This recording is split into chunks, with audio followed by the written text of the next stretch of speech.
So this is the Khoodeelaar television channel, Baby Angel Geronimo editions, part A, time date 11:30 GMT on Thursday, the 29th of December 2022. We're continuing the essay, updater essay on the lunch with K. Jordan that I had on the 23rd of December 2010 at the Montefiore Center in the Brick Lane area. The Times newspaper has run this piece about the Prevent program. Now it has got an editorial as well. All of this yesterday, Wednesday, 28th of December 2022. As we didn't broadcast on Wednesday, the 28th, that is yesterday, we didn't cover the Times' role in the so-called row, the cabinet row that it is reporting over the Prevent program. The Prevent program is another name for anti-Muslim hate campaign. And there is this apparent row between Michael Gove and Suella Cruella Braverman about the contents of the report. Now, the worst part is this report should not be published, should not have been commissioned at all. Not only should it not be published, it should not have been commissioned at all. Why? Because the anti-Muslim, fascist, criminal, racist cunt, William Shawcross, is the one that has written it. I had a one-off exchange with the racist criminal at the Institute of Contemporary Arts in the 1980s, as I had with other criminals. But this criminal racist shit, he actually made a career by using his name, his father's name. His father was one of Clement Attlee's ministers in the first Labour government Clement Attlee fronted. His father's name was Hartley Shawcross. The Shawcross is the name that this racist cunt, anti-Muslim cunt, William Shawcross, has exploited entire his career. He's a dim, stupid, racist cunt, as dim and stupid and racist as Matthew Paris. This cunt has now retracted everything that he said about Kissinger, about Cambodia. Henry Kissinger and Cambodia, and the role that Kissinger played in appeasing the Cambodian massacre. And this cunt has also retracted his endorsement of Alexander Dubček of Czechoslovakia, and so on. And he even confesses this criminal to being an ignorant idiot on issues. The only thing that he is not prepared to admit anything like the ignorance or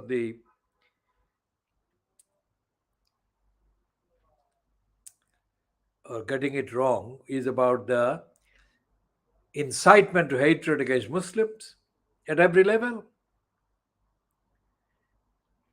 So this cunt should not be allowed to be treated as an investigator about so-called Muslim terrorism, because he is on the record as saying that in the West, in Britain, there is a secret fifth column of Muslims who want to destroy Britain. Fuck him. Fuck the liar. Shit. There is no fifth column. And they are not, if they are fifth column, they are not serving the cause of Islam. They may be serving the cause of some regimes, whatever, but most certainly not the purpose or the interest of Islam, objectively speaking.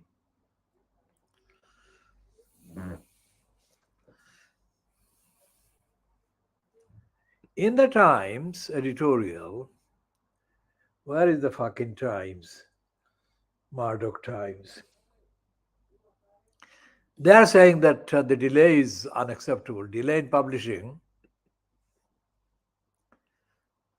this Shawcross report is not acceptable.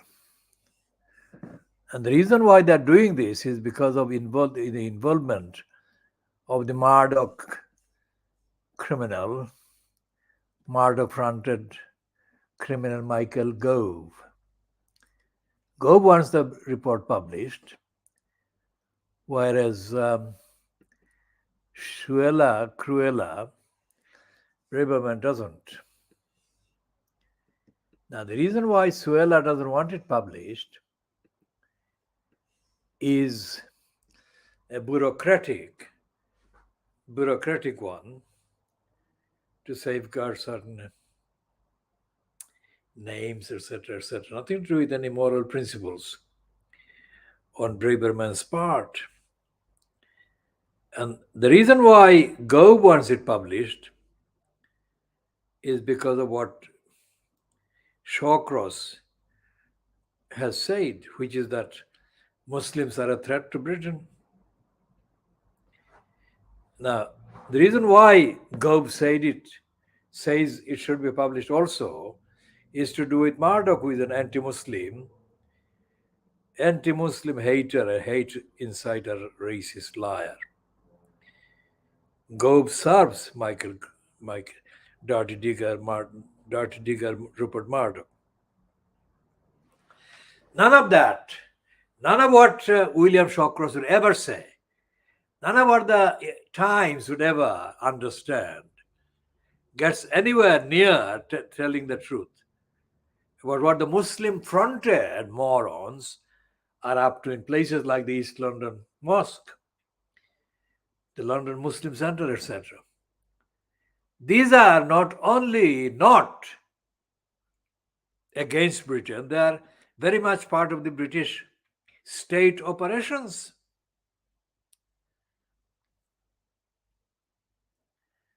So where the fuck does the likes of fucking William Shawcross find these young Muslim extremists? What the fuck? These are not young Muslim extremists, you fucking shitbags. These are absolutely ignorant, brainwashed young Muslims, brainwashed by the British anti-Muslim state.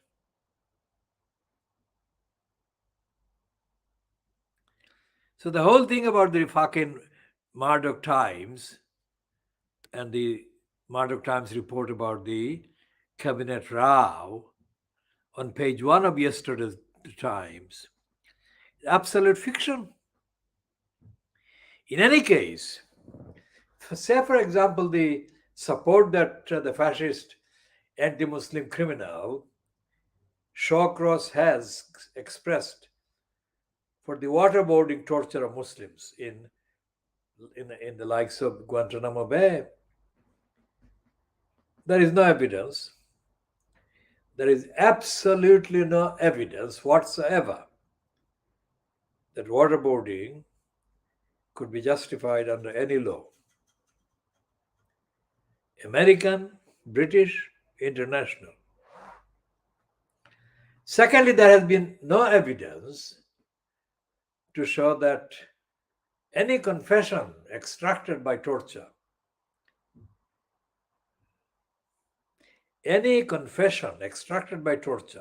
like waterboarding, serves as a real objective, calls for justice and fairness and proper trial.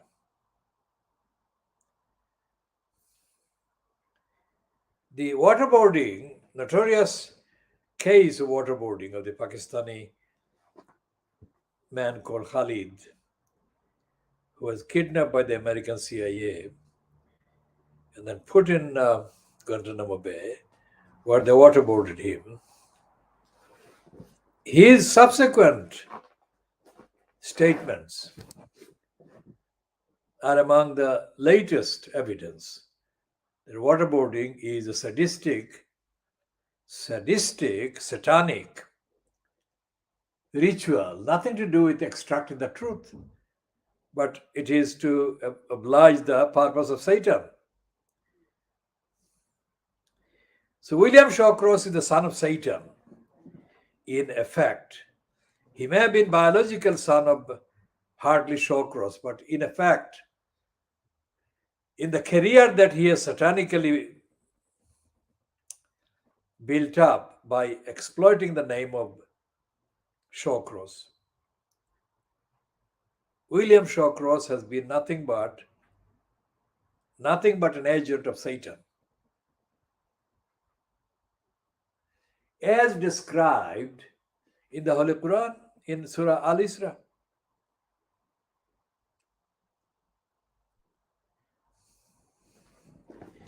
We shall be talking more about this in due course.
The row that I had with the anti-Muslim kafir, Shaitan, William Shawcross in the 1980s at the Institute of Contemporary Arts was not unusual.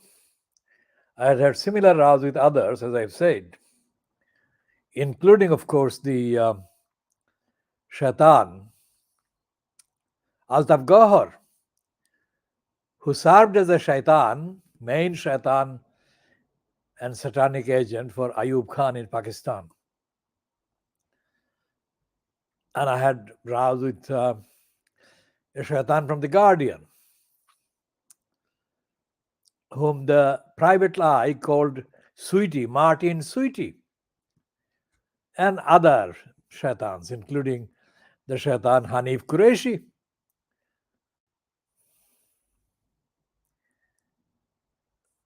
I mean, these Shaitans are given or were given platforms by the satanic management of the Institute of Contemporary Arts, who never actually moderated in favor of equal, fair exchange of debating points.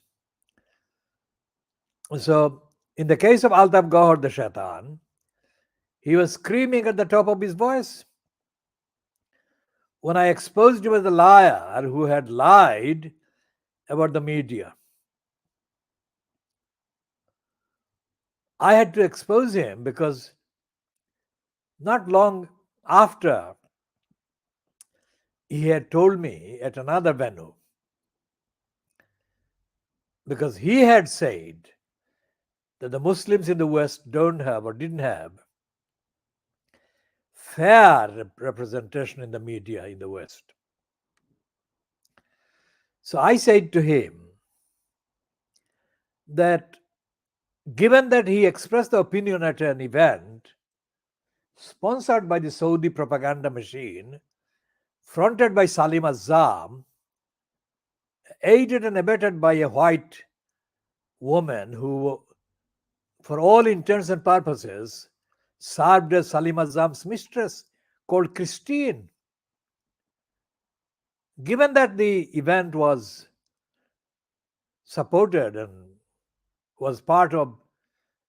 by and was part of the Saudi propaganda machine, he, Altaf Gohar, should ask the Saudis to give the money so that a proper media representing the Muslims in the West could be started. That was my idea. But the criminal, Shaitan, Altaf Gohar, immediately shook his head and disagreed with me. But in fact, he stole my idea. And at this event at the Institute of Contemporary Arts, in the mall, not far from the Buckingham Palace, he was claiming to have himself imagined this idea, which he later called third world media. But it was an idea that I had told him, given him. The ungrateful kafir Shaitan didn't have the grace to acknowledge the role that I had played in lending him that name, that project, that idea.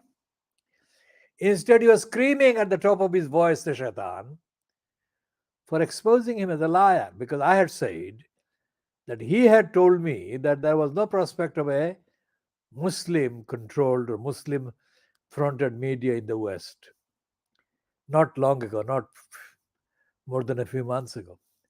He was screaming so nervously that I thought that it would be irresponsible of me as a citizen to cause him to scream on. He might have a cardiac arrest and die on the spot.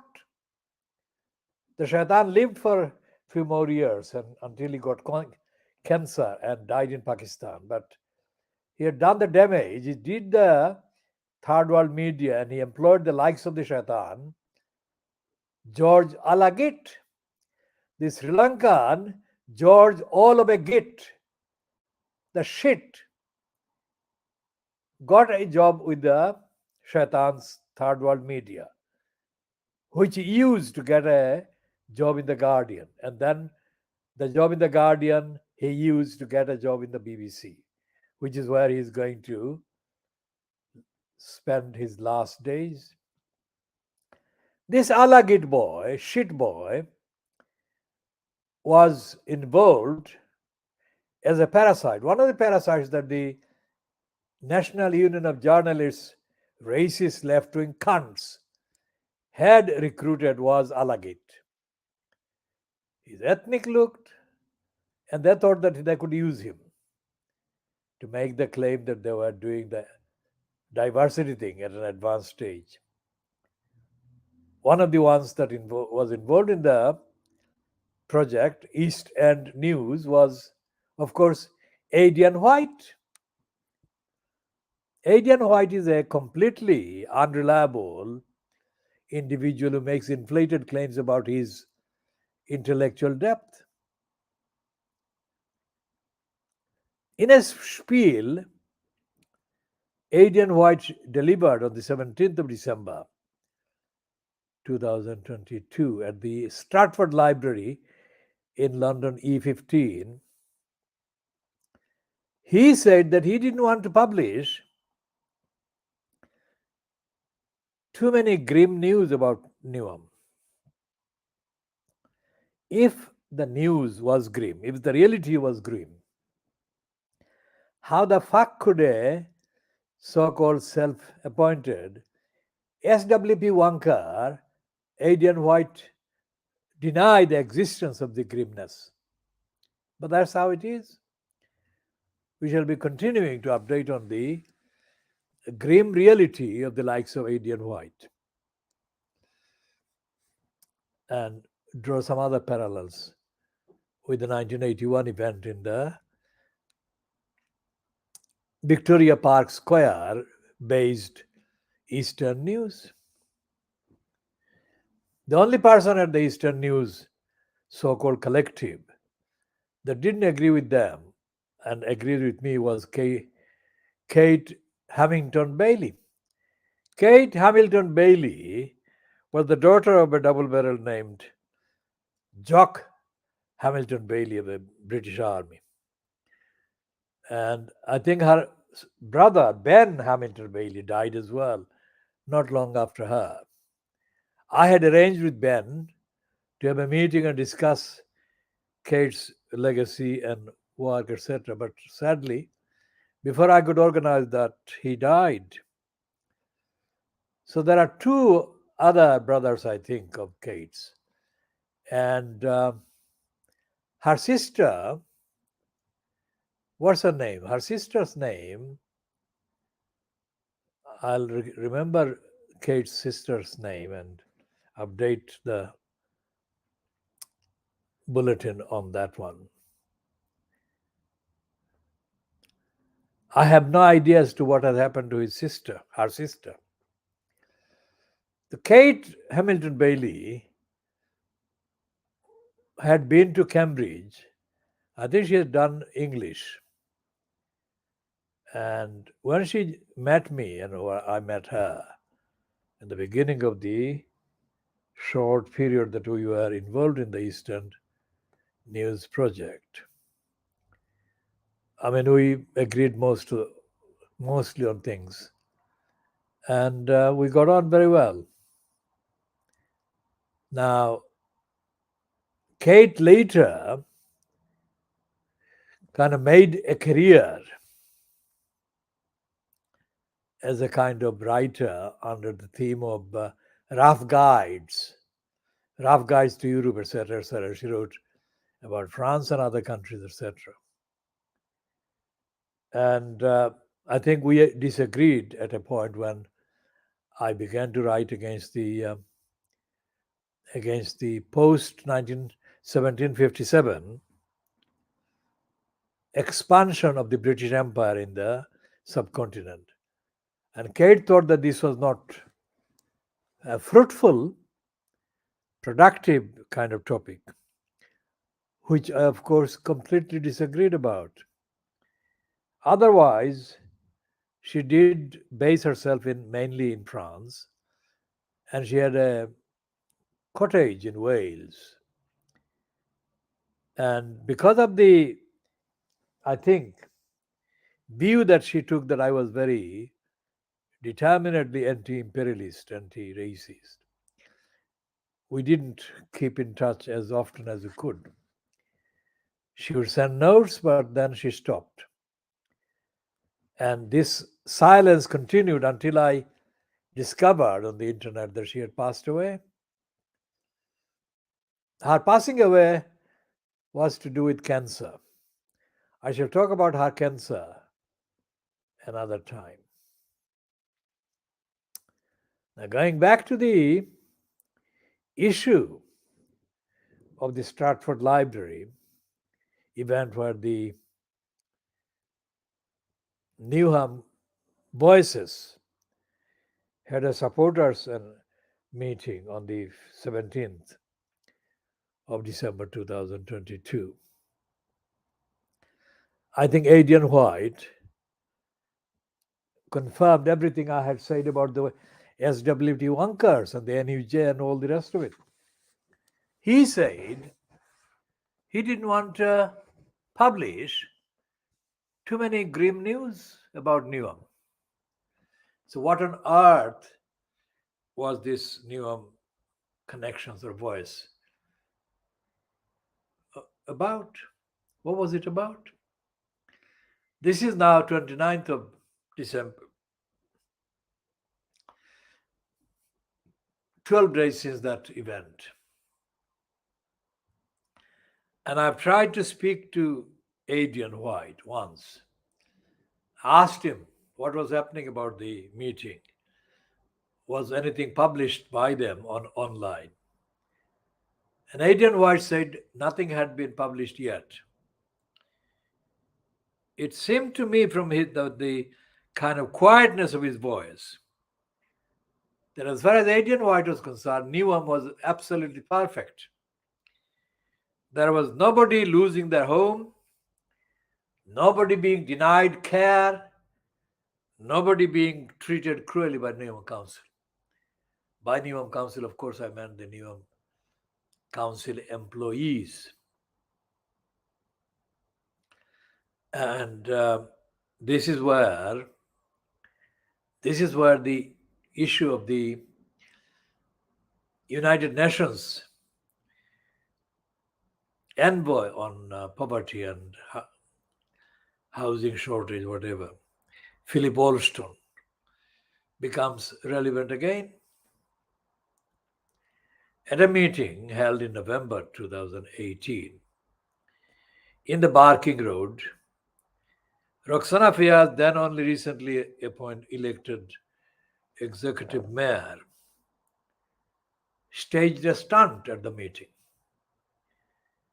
The stunt was not described as a stunt by any journalist. The only journalist that reported that was a woman called Mae Bullman in the Independent Online. Mae Bullman has been described as a social affairs correspondent, I think. But Mae Bullman herself is quarter educated about society, about the social care, etc., etc. And Philip Alston is about 5% informed about causes of poverty, causes of hunger, causes of homelessness in the UK. I organized about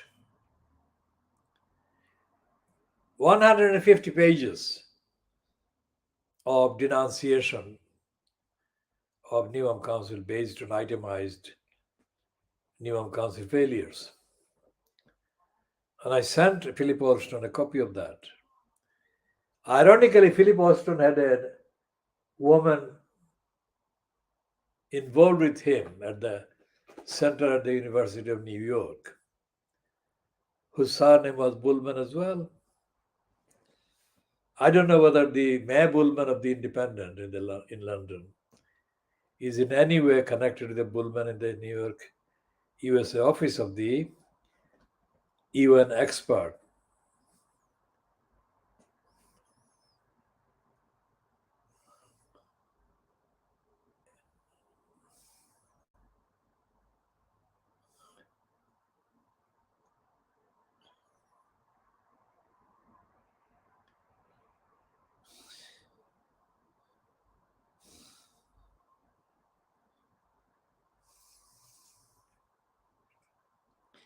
The other participant in the propaganda for Philip Alston is a man with an Arabic name, or was a man with an Arabic name. So between him and the other bullman, they didn't actually write or say or show any indication of saying anything that told the truth and left Philip Alston exposed. They didn't because of their career. And the report that Alston published about his so-called fact-finding visit to UK and other countries, I suppose, didn't make any difference either. So what the Khoodeelaar campaign does and has been doing on issues that we take part in, amongst other things, is to make the difference. We shall be starting on the update on that next segment.